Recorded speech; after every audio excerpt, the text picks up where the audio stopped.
अस्सलाम वालेकुम नाज़रीन, आपको मेज़बान मलिक रिजवान आपकी खिदमत में हाजिर है। इस वक्त हमारे साथ 23 साला महक मौजूद है। इस वक्त इनकी जो तबीयत इस कदर ख़राब है कि प्रेगनेंट है, हामला है और इनके जो पेट में बच्चा है वो 7 माह का हो चुका है, यानी कि 1 डेढ़ महीने के बाद इनकी डिलीवरी है। कहानी ऐसी है कि इनकी लव मैरिज होती है, घर वाले भी इनके नहीं है, अकेली है। शोहर जो इनके हैं अच्छी खासी जॉब करते थे, फिर ऐसा क्या हुआ कि दोस्तों के साथ वो नशे पे लग गए और इनको छोड़कर वो चले गए। अपनी ज़िंदगी को कैसे गुजार रही है, मीडिया पे आने का मकसद क्या है और शादी क्यों करना चाहते हैं, हम इनसे बात करते हैं। अस्सलाम वालेकुम। वालेकुम अस्सलाम। बहन कैसी हैं आप, ठीक है? जी मैं ठीक हूँ, आप कैसे हैं? मुझे बताइएगा कि आपकी शादी कैसे होती है।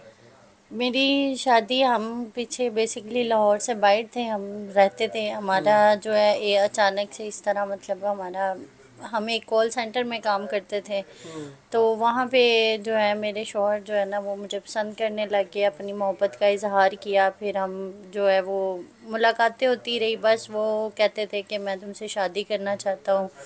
मैंने उन्हें बोला कि जो मेरे तो माँ बाप नहीं हैं, तो किस तरह, मतलब मैं तो नहीं कर सकती, आप अपने घर वालों से बात करो। उन्होंने कहा कि हाँ ठीक है, मैं अपने घर वालों से बात करूँगा, तो तुम फ़लाँ फ़लाँ टाइम पे यहाँ पे आ जाना। खैर हमारी शादी हो गई इस तरह ही। जब शादी हो गई उसके बाद फिर कुछ अर्सा तो हमारा अच्छा गुजरा, क्योंकि मेरे शौहर बहुत अच्छा कमाते थे। क्या करते थे?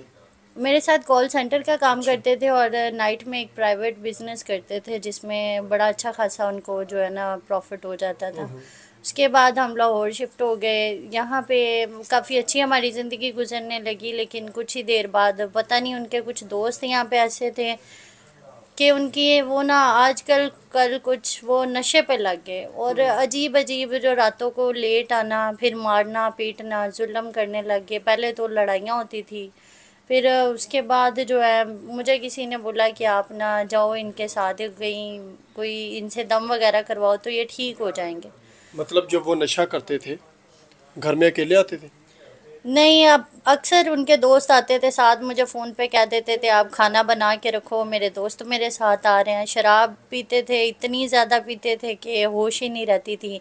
मुझे मारना, कभी दीवारों में मार, कभी इधर मार, समझाते रहना, पर कोई था ही नहीं जिसे मैं कह सकती। तो खुद भी नहीं मना करती थी आप? नहीं, मैं, मेरे मना करने पे वो सुनते नहीं थे ना मेरी। मैं, वो यही कहते थे अच्छा नहीं पीता, हर दफ़ा मेरे सर की कसमें खा जानी, ये करना। तो लेकिन नहीं, आज काम भी छोड़ दिया सारा कुछ। फिर मुझे कहते कि तुम खुद जाके काम किया करो, फिर मैं खुद काम करने लग गई। बाहर मैं जॉब करके आती थी, घर को देखती थी, लेकिन ये कोई खर्चा नहीं उठाते थे। अब हम रेंट पे आ गए हैं घर का जो है। अकेली रह रही है ना अब तो आप? हाँ जी, अभी तो मैं अकेली रह रही हूँ, क्योंकि मैं, मुझे किसी ने बताया कि इनको आप फ़लाँ फ़लाँ जगह पे तो ले जाएं, वहाँ पे कोई नेक बुज़ुर्ग हैं वो इनका इलाज करेंगे, वो दरबार पे आप 7 हाज़िरियाँ दें तो ये ठीक हो जाएंगे। तो मैं गई इनको लेके, वहाँ पे हम जाते रहे हैं, लेकिन पता नहीं ऐसा क्या हुआ वहाँ पे। मैंने इनको बोला, हम दरबार गए हैं वहाँ पे, मैंने इन्हें बोला कि आप रुके, मैं वहाँ जामन का दरख्त था, मैं जामन तोड़ने के लिए, मैंने कहा आप ना जाओ वहाँ से जामन लेके आओ तो मैं पानी लेके आती हूँ।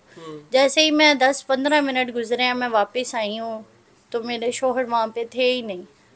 मतलब बिल्कुल गायब हो गए थे? नहीं, मैं इधर भाग, अब मैं प्रेग्नेंट हूँ, मुझे तकरीबन 7वां महीना लगा हुआ है। इस हालत में लोगों के घरों में काम नहीं किया जाता मेरे से, मेरे घर मतलब का। अभी आप लोगों के घरों में काम कर रही हैं? हाँ जी, मैं अब लोगों के घरों में काम करती हूँ, क्योंकि और तो कोई जॉब है नहीं है कि जहाँ पे मैं जाके इस हालत में काम कर सकूँ। कॉल सेंटर पे आप करती थी, उनका क्या बना? लेकिन तब तो वो छोड़ दिया, अब तो हम शिफ्ट ही कहीं और हो गया, अब ज़िंदगी बहुत बदल गई।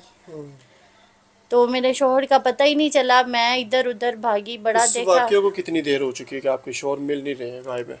इस वाक़ये को तकरीबन 5-6 महीने हो गए हैं। बड़ा पता किया, रिश्तेदारों में पता किया, लेकिन नहीं, कोई पता ही नहीं है, उनका अता पता ही नहीं, वो वहाँ पे थे ही नहीं। इधर उधर से पता किया, तस्वीरें लेके उनकी बड़ी जगह से पता किया, धक्के खाती मैं वापस आई, पता नहीं किस तरह हम। उसके बाद अभी तक उनका कुछ नहीं पता चला। तो जाहिर है अभी आप अकेली हैं, लोगों के घरों में काम कर रही हैं, रेंट पे रह रही हैं, तो हाँ घरों जी, में काम करके क्या कमा लेती हैं? वह मुश्किल गुजारा होता है, ये है कि वहाँ पे खाने को मिल जाता है, और बस कोई 5-6 हज़ार का किसी का कर लिया, घर का किराया भी देना होता है, खाना तो फिर वो लोग दे देते हैं। तो बस मुश्किल घर का किराया दिया जाता है। इस हालत में अब मेरे से काम नहीं होता, मैं हूँ भी अकेली, ना मेरा माँ बाप है ना कोई इधर है जो मेरा एहसास कर सके। तो मैं आगे शादी करना चाहती हूँ ताकि किसी की मैं इज़्ज़त बन जाऊँ, क्योंकि बाहर हालात नहीं है इस तरह के कि मैं काम कर सकूँ, कुछ मेरी हालत भी इस तरह मतलब की है। आपका मीडिया पे आने का जो मेन मकसद वो यही है कि आपकी किसी अच्छे शख्स से शादी हाँ होगी। जी, कि मैं अपना घर बसा लूँ, आगे कोई मुझे अपना ले, मैं किसी के साथ, ज़ाहिर आगे बच्चा होगा तो मैं किस तरह धक्के खाऊंगी और कैसे मैं उसकी परवरिश करूँगी, मेरे लिए ये अकेले सब कुछ करना बहुत मुश्किल है। लेकिन आपके साथ पहले भी तो धोखा हुआ है, आपकी शादी होती है, शोर अच्छा भला चल रहा होता है, अब आप कैसे यकीन करेंगे कि मेरी ज़िंदगी में अगला शख्स भी मेरे लिए बेहतर होगा? लेकिन अकेले ज़िंदगी भी तो नहीं गुजर सकती मैं, ज़ाहिर है एक मर्द का साथ होना बहुत ज़रूरी है। मेरे शौहर बहुत अच्छे थे लेकिन उसकी गैदरिंग बहुत गलत हो गई, उसके दोस्तों ने उसकी ज़िंदगी बर्बाद कर दी। लेकिन आपको दुख नहीं होता, ज़िंदगी में पछतावा नहीं होता है कि एक शोर के सर पर ही एक बीवी अपना हुक्म चला सकती है, बादशाह शाही करवा सकती है, लेकिन एक अकेली औरत जब लोगों के घरों में काम करे, जब लोगों के बर्तन धो, कपड़े धो, पढ़ी लिखी होने के बावजूद, खूबसूरत होने के बावजूद आप लोगों के घरों में काम कर रही हैं, तो ज़िंदगी में दुख नहीं होता आपको कि मुझे अल्लाह ने कैसी ज़िंदगी दी है? कभी कभी दिल करता है कि इंसान मर जाए, क्योंकि मेरे शौहर के साथ मेरी बहुत मोहब्बत थी और बड़ा हमारा प्यार था, लेकिन पता नहीं उनकी वालिदा ने उन पे कुछ ऐसा करवा दिया कि वो मेरी तरफ जब भी आते थे तो वो कहते थे मेरे सर में दर्द हो रही है, मुझे ऐसे हो रहा है। मैंने उन पे दम करना पढ़ के या दुरूद शरीफ पढ़ के मैंने उन्हें कहना कि आप वैसे आराम से सो जाएं, लेकिन कुछ दोस्त उनके इस तरह के थे कि बस उनकी आज कुछ कल कुछ, खाना ख़राब कर दिया उन्होंने ज़िंदगी का। एतबार तो किसी को पे करने को दिल नहीं करता, लेकिन क्या करें, ज़िंदगी भी मजबूरी है, तो। अभी आपने आधी ज़िंदगी, आधी से ज़्यादा ज़िंदगी गुजारनी, तो जाहिर सी बात है फिर ऐसा इंसान तो होना चाहिए। अभी मेरी उम्र 23 साल है, तो मेरी शादी को तकरीबन 4 साल हो गए हैं। तो 4 साल में मैं, बड़े अच्छे दिन भी थे हमारे, लेकिन पता नहीं फिर मुझे दुख इस बात का है कि वो पता नहीं किधर है, जिंदा भी है कि नहीं है या कहाँ गया है, कुछ पता नहीं। अच्छा, 4 साल आपकी शादी के हुए हैं, तो पहले क्यों नहीं बच्चा हुआ? पहले मेरे मियाँ की सोच नहीं थी, तो वो कहते थे कि हम कुछ बन जाएं पहले, फिर इस वजह से फिर हमारी फैमिली प्लानिंग नहीं थी। लेकिन अब आके वो समझते थे कि नहीं, औलाद एक बेहतरीन सरमाया होती है। तो बड़ी मुश्किल से उनको मनाया था इस चीज़ पे कि चलो हम आज कमा रहे हैं तो कब तक हम इस तरह घूमते फिरते रहेंगे, चलो औलाद का, औलाद होगी, मैं घर में होंगी तो चलो मेरा भी कुछ हो जाएगा। लेकिन नहीं, अब वो जो भी ये हुआ है, ये नशे की हालत में थे, उनको पता ही नहीं होता तो वो क्या कर रहे हैं क्या नहीं कर रहे। अच्छा महक, मुझे ये बताएं कि आपके पेट में जो बच्चा है, जाहिर सी बात है औरत थक हार के यही कहेगी कि अल्लाह माफ़ करे कि मैं अपने बच्चे को ख़त्म कर दूं या किसी तरीके से मैं कुछ करवा लूं, लेकिन जाहिर सी बात है आप जितने प्यार से आप कह रही हैं कि मेरा बच्चा मेरी ज़िंदगी है, मेरे पेट में इंटरव्यू से पहले भी आपने बताया, तो क्या करेंगे आप? ज़ाहिर है कोई भी माँ अपनी औलाद की दुश्मन तो नहीं होती, उसी तरह मैं भी इसकी पैदाइश करूँगी और पैदाइश के बाद जो है वो इसकी बेहतरीन परवरिश करूँगी। कोई ना कोई अल्लाह का नेक बंदा मिल ही जाएगा जो मुझे और मेरे बच्चे को संभालेगा। आपके बच्चे को वो जो भी अखराजात होंगे, जो भी मसाइल होंगे, वो करे। ये तो अल्लाह की रज़ा पे है ना, कि बड़े अच्छे लोग भी दुनिया में मौजूद हैं, कोई ना कोई होगा जो मुझे और मेरे बच्चे को सहारा देगा, हमें छत देगा और हमें एक इज़्ज़त की ज़िंदगी देगा। शादी करने के लिए तैयार हैं आप? हाँ जी, मैं शादी उम्र करने का के कोई लिए। मसला नहीं, उम्र जितनी भी हो, पढ़ा लिखा ना भी हो, बस इज्जत दे, आपको घर में रखे, चार दीवारी में 2 टाइम का खाना दे, हाँ, बस ये है कि वो नशा ना करता हो और बस नमाजी हो। कमाता हो अच्छा, चलो रोटी पूरी कर दे, इज्जत दे दे, बस मेरे बच्चे की अच्छे तरीके से परवरिश करने में मेरा साथ दे, बस यही मेरी ज़िंदगी है और यही मैं करना चाहती हूँ।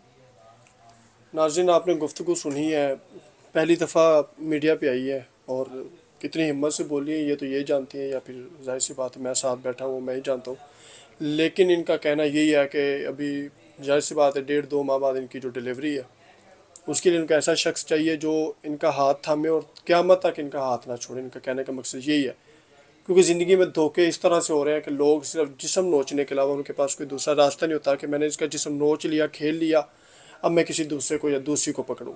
लेकिन इस दुनिया में आज अच्छे लोग भी मौजूद हैं और अच्छों से ज़्यादा तो बुरे लोग भी हैं।